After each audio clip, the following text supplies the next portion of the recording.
तेलंगाना के आईटी वजीर और तेलंगाना राष्ट्र समिति के वर्किंग प्रेसिडेंट केटीआर ने श्रीसिला में होने वाले एक प्रोग्राम में छींक लिया, जिससे रियासत में हंगामी बरापा हुआ।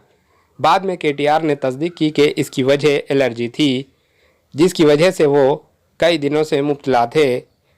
वजीर राजन्ना श्रीसिला में अहदेदारों से मुलाकात के दौरान बार बार छींक आते हुए पाए गए और ये वीडियो वायरल हुआ।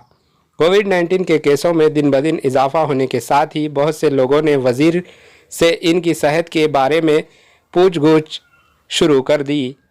एक ट्विटर सारिफ ने ट्वीट किया कि केटीआर सर, ये जानकर आप परेशान हो गए कि कल आप श्रीसिला में फ्लू की अलामत में दो चार थे।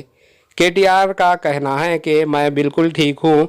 इसकी छींकने की वीडियोस वायरल हो रही है। Bureau report, AHN news.